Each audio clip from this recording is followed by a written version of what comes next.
What's going on, you guys? Welcome on into episode 9 of my Pokemon Leafgreen Nuzlocke. In the last episode, we took on the SS and we met our rival Gary. He almost killed 3 of our Pokemon, but we made it through unscathed, no losses.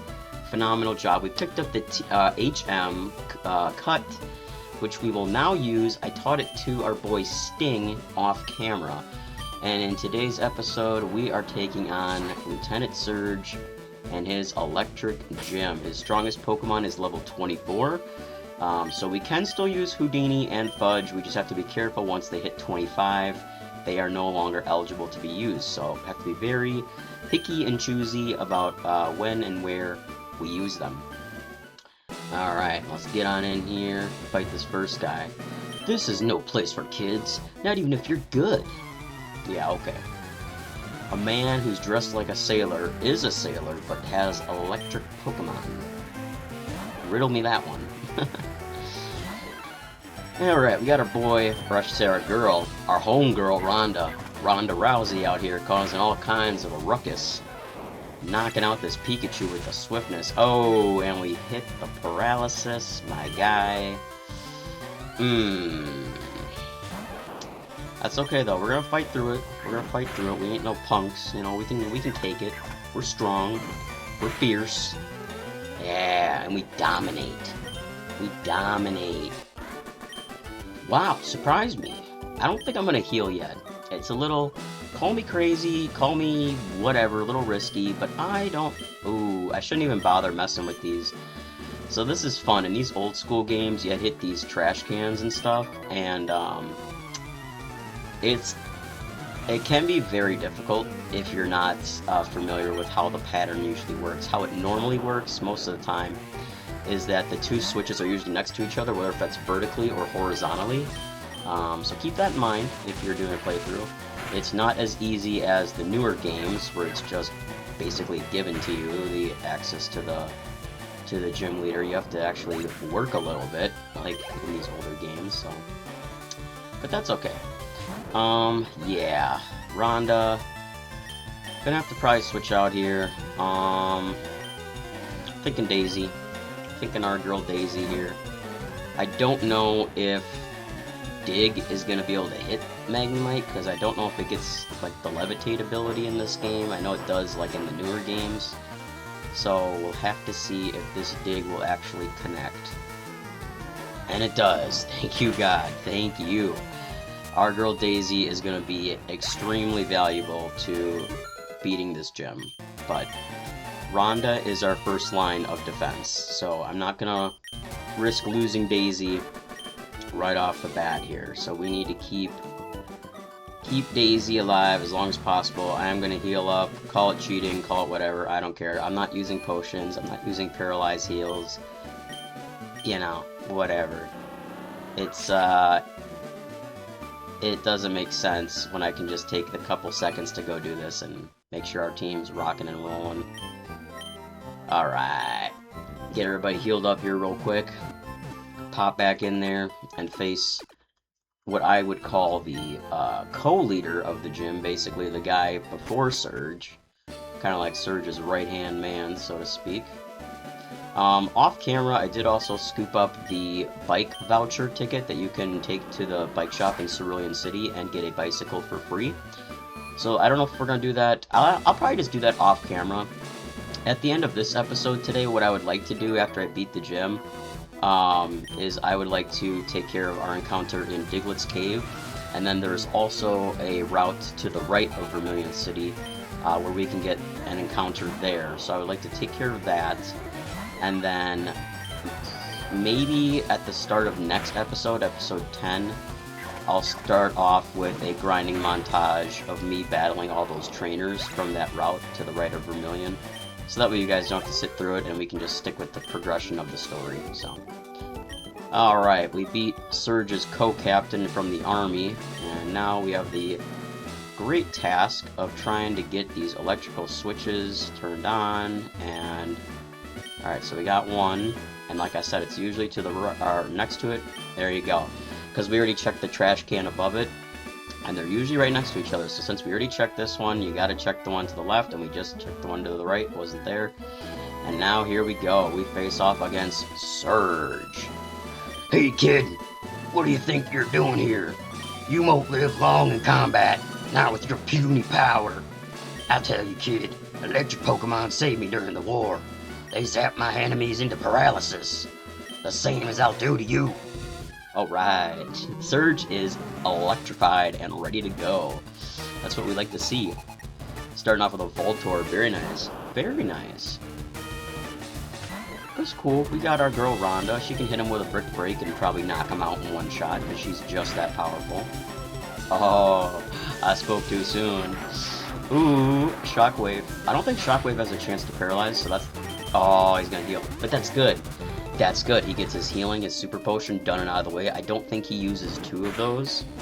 So, we should be in the clear now. We shouldn't have any problems. Now the question is, though, do I swap Rhonda? Do I swap Rhonda? I think I do swap Rhonda. I think I do. Because Daisy should be able to be immune to any electrical attacks. Yeah, double team. It's unfortunate, but it's not the end of the world. Hopefully Daisy can hit this and we can just move on to his last Pokemon. Yes! Daisy, you are amazing. Love you. And now it's essentially... Oh, it's paralyzed. No. No, Daisy, why do you have to be paralyzed? Now it's his big Pokemon versus ours, but ours is paralyzed and he's throwing up double teams. Oh, man. Oh, Daisy, Daisy, Daisy, please. Please. You're our only hope. Well, I shouldn't say that. We do have, Houdini on standby. He's level 24, so he's free to go, but... we might have to... That doesn't fix the paralysis problem, though. He's got so many double teams up. This is ridiculous. This is gonna be almost impossible to hit him. Because we have to break through paralysis, and then he's got like 4 double teams up. Oh my gosh. Come on, Daisy. Come on, girl. You can do this. I can't switch. Even if I switch, it wouldn't matter. He's got his evasiveness up super high. Daisy, come on, girl. We just need like 1, maybe 2 good hits. Solid hits out of you. You gotta get it one of these times. Come on, girl. Come on. You can do it. Yes, we got 1. That's all we needed, boys! That's all we needed! Let's go!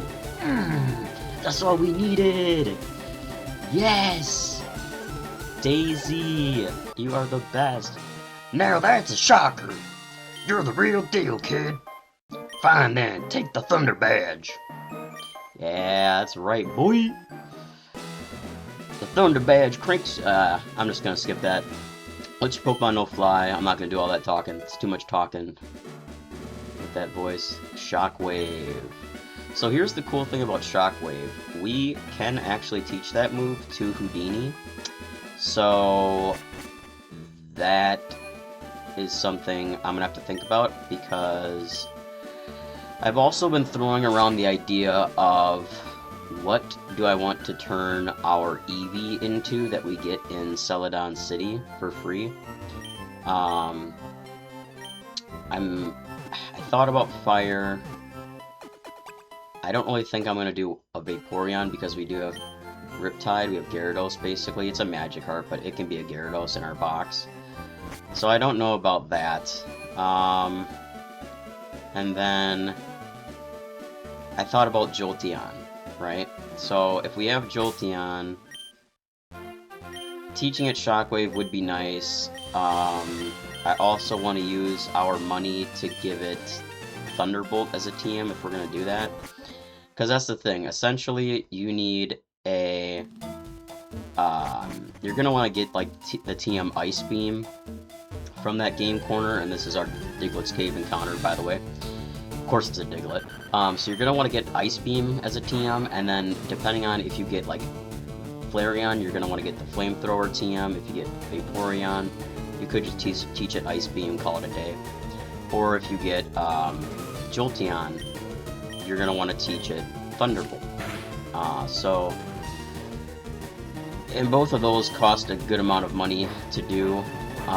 So, I don't know. I don't really want to turn our Eevee into a Vaporeon just because it already has, or I should say I already have so many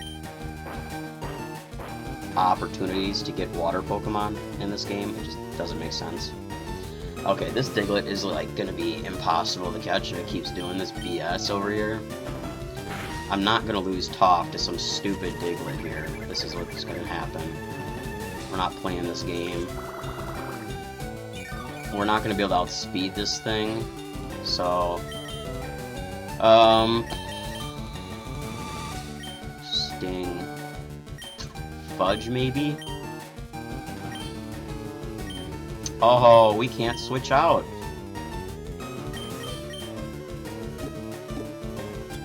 Oh, I guess we're gonna start throwing ball. We might have to just run from the encounter. Because I can't put it to sleep. I can't put it to sleep. It's gonna be faster than me no matter what I do. So, that's not gonna be an option. We'll just have to see what it does here. Hopefully it'll go for like another Growl or something, or it'll magically stay on the ball, I guess. That would be great. Haha, look at that. It did, and I need to write down that we got Diglett in Diglett's Cave. Go figure. Diglett. Alright. Diglett has been caught. Lives about 1 yard underground where it feeds on plant roots. It sometimes appears above ground. Oh, Diglett.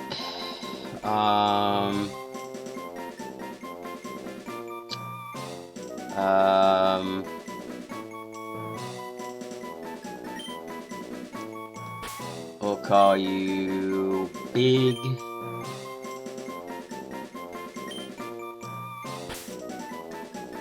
We'll call you Big D.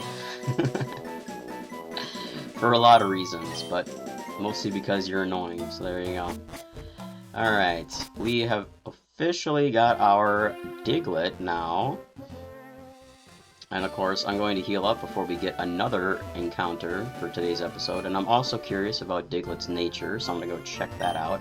Diglett would be a nice person to add to our team potentially, but we do have Daisy. And we've already invested the TM Dig into her, so for now, we are going to stick with Daisy. I'm not going to make any changes to the team. I think it's pretty solid.